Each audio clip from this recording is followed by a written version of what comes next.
Good morning. Good Monday morning. It's time for Be Still. And I've got a great little story for you this morning.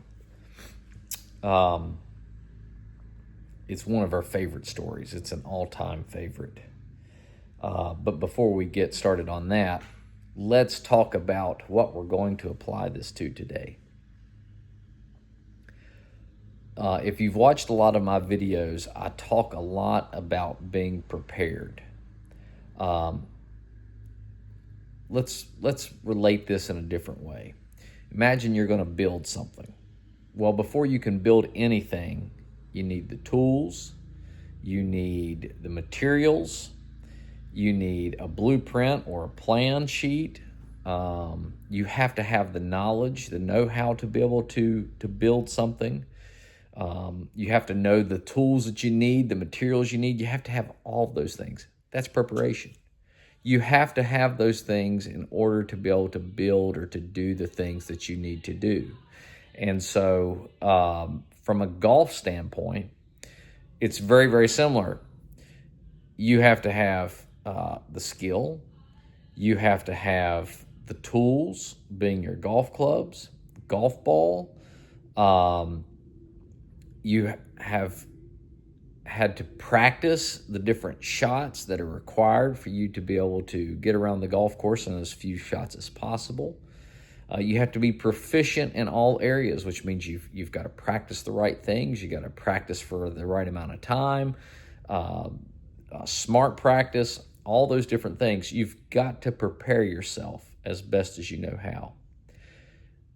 But there's another element to that. You can go out and practice and do all the things that you feel like you need to do. You could have the equipment you feel like that you need to be prepared and to play your best golf. But there's a really important element that you must have, and it's right up here. Bobby Jones said that he thought the most important club in his bag, or the most important thing of his golf game, was the 6 inches or whatever between his ears.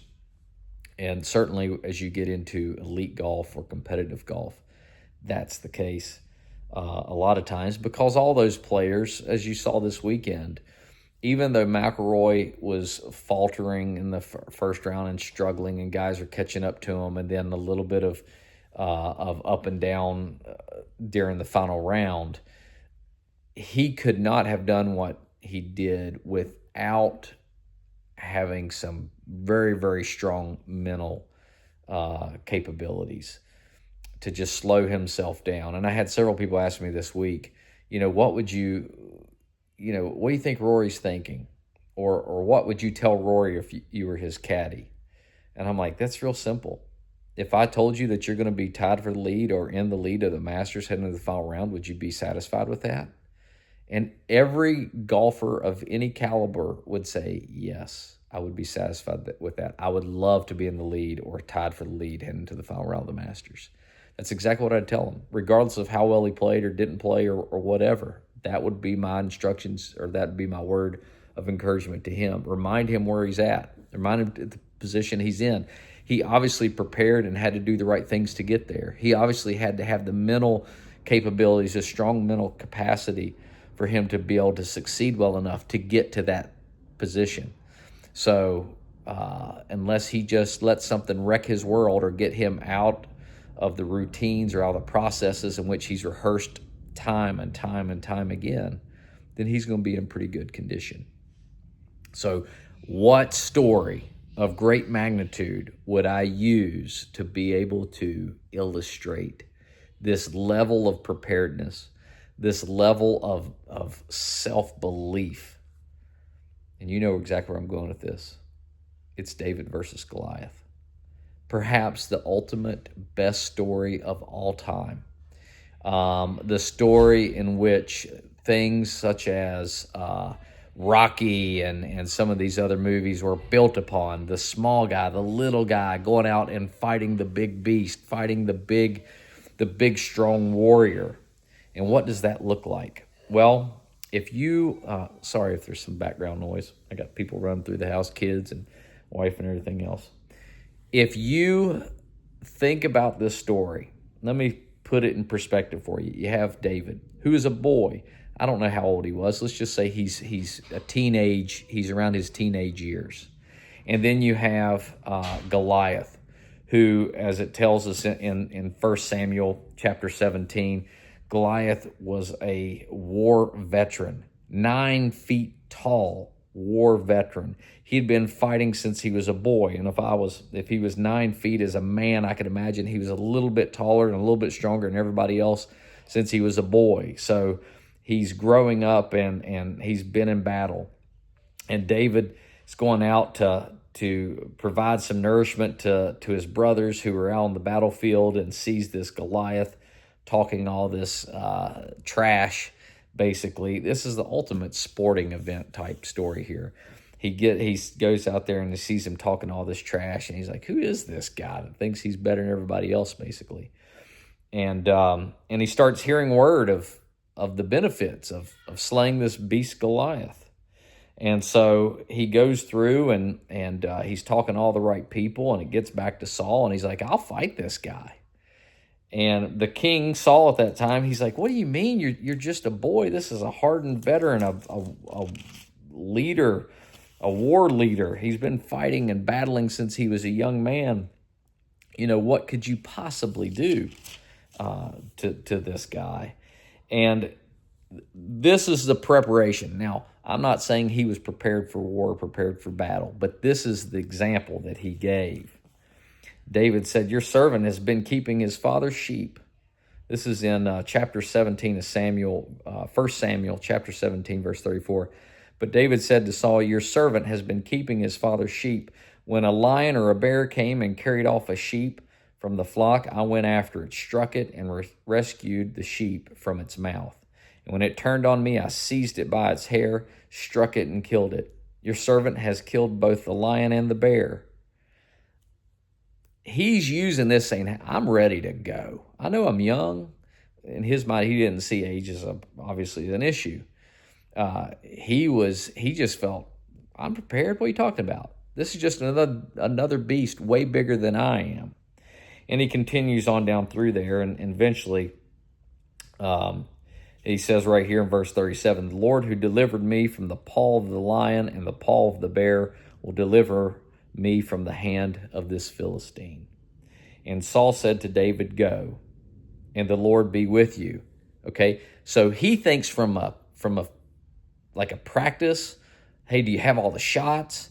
Do you know how to read greens properly? Can you control your pace and your speed? Can you hit the fades, the draws, the high shots, the low shots, the flop shots, the spinner shots? Can you hit all those? He feels like he can, because he's slayed these bears and lions and everything else and saved the sheep. Here's the equipment part.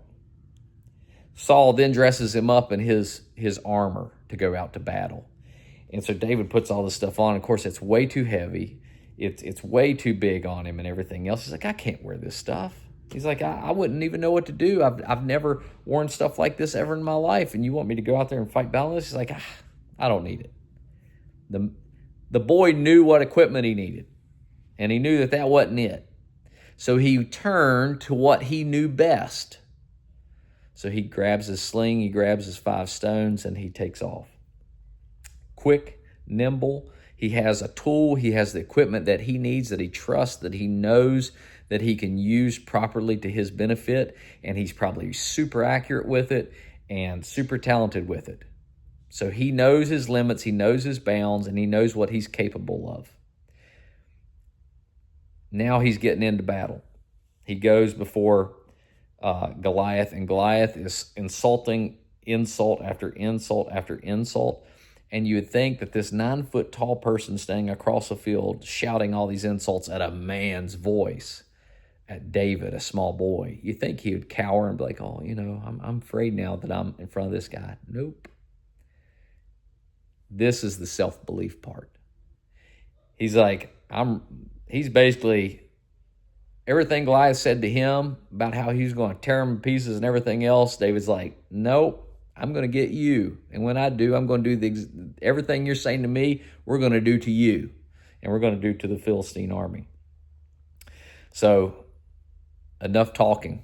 That enough's enough. It's time for battle. All right, let's see what you got. And they take off towards each other. And you think David would like hide behind something or try to get a good spot here or there or whatever? Nope. He takes off as fast as he can towards that Philistine, towards Goliath. And he's got that sling in hand. So not only is he going to sling that rock, he's also going to sling it. But he's going to sling it as he's running full speed at him too at the same time. That's how talented he was.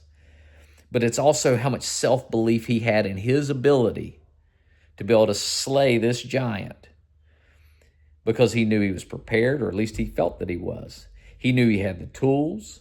He knew he had the skill to be able to wield those tools, to be able to slay this giant. And so he went in with 100% certainty, but most importantly for him, he knew, as it says right here in verse 47, 1 Samuel 17:47, all those gathered here will know that it is not by sword or spear that the Lord saves, for the battle is the Lord's, and he will give all of you into our hands. So he knows that he's going to take victory, and that's exactly what he did. And if you prepare the proper way and do the right things, you will take victory as well. I promise you. So enjoy that this week and slay your Goliath as well.